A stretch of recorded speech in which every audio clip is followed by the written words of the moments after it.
Hi,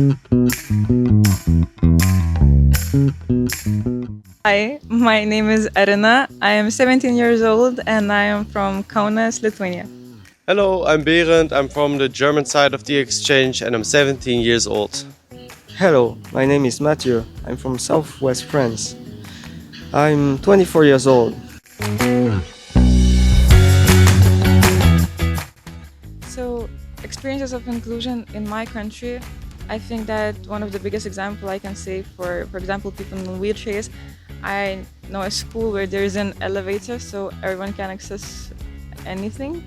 And also there are like lots of ramps, we have traffic lights with sound, and everywhere are the lanes for blind people that they can use the canes. And in general, in my environment, in my school, everyone is tolerant with anyone, and now there are more and more schools getting specialized for everyone, not only for people without disabilities, but now we are accepting more and more of all of it, all of them, all of the people. So I think that's the biggest example of inclusion in my country and in my environment. So I think it's better than it used to be, but I also think there's a lot of work to do and we have to work on certain things like mobility and like inclusion of every kind of person. Now, if I had to talk about the situation of inclusion in like a broader sense, like in Nouvelle-Aquitaine, like in Paul, for example, we have the GEM in Dax. The GEM is in Dax.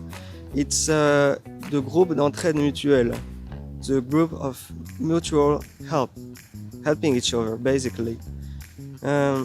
It's mostly for autistic people, and what we do over there is that we do multiple kind of activities ranging from hand painting to board games and stuff.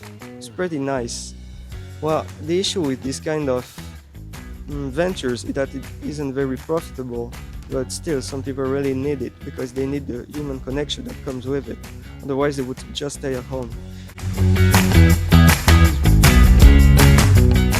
I learned that there are many shapes and forms of inclusion and not like one particular form. So, for example, we visited the Lebenshilfe in Bad Dürkheim and they showed us multiple versions how inclusion and diversity can be lived in everyday life of people. I would say that there was quite a cultural shock. We don't really communicate the same, and speaking with people that speak a different language is really hard. Even if we have a common language, this English in this case. They have different traditions than us, different foods, but thanks to the current situation in the world, I could still understand some of the words they say, and we could bond over that. So this week it was amazing and I learned quite a lot, especially about handicapped people working. Like they have their whole communities where they work together, and I think that that's a beautiful thing. Also, they're not very different from us. They just think a bit differently, but it's such an amazing thing. I spent a week with people with the different disabilities and I spoke with them, and in my opinion they're just beautiful because the other way of thinking, I never thought that it will be this vastly different, but I appreciate it a lot. German culture isn't that different from French culture in many aspects.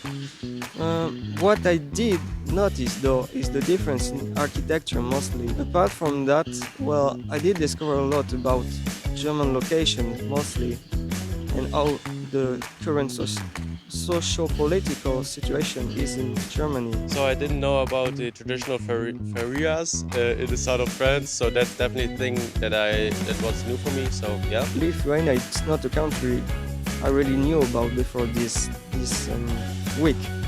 It's a pretty small country, but the people sure are full of personality. It's something that shocked me, but not really, because it's supposed to be a country after all. They still have mandatory military service over there. I learned quite a lot about French and German cultures, especially a lot about the French fiesta, which I had no idea exists. Also, the traditional food in Germany, like with this strange name coming from teasing a god. Also, I found out that we have pretty similar games during the energizers, during like playing outside. Also, some phrases, they are quite similar. We have like different idioms, but they're same meaning, just different words. And I think that it is beautiful that we can appreciate and know that our cultures are more similar than we think.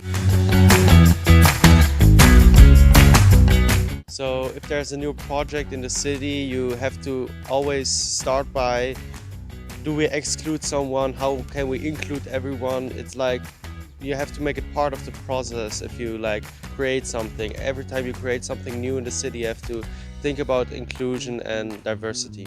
Future, if I had to think about how to improve inclusion, I think it would be better to do more inclusion rather than some integration, because what we do mostly right now is integration, because we don't have from what I've seen, we have very few long-term solutions for the inclusion of handicapped people, but well, all people that are part of the minority mostly. Yeah. So what can I personally do to include more people in environment? So I think spreading awareness is one of the best things. It's not very innovative, but it's the most important one. Just not leave it hanging, speak about it, talk it up, show it same, we're the same. And I think that if there are like more communities, more projects like that, and just people coming together to embrace the differences, it will be the best thing to include them in everyone's lives, because people are all coming together. We are sociable humans, so we need to be together, and being together is the thing that will do the magic.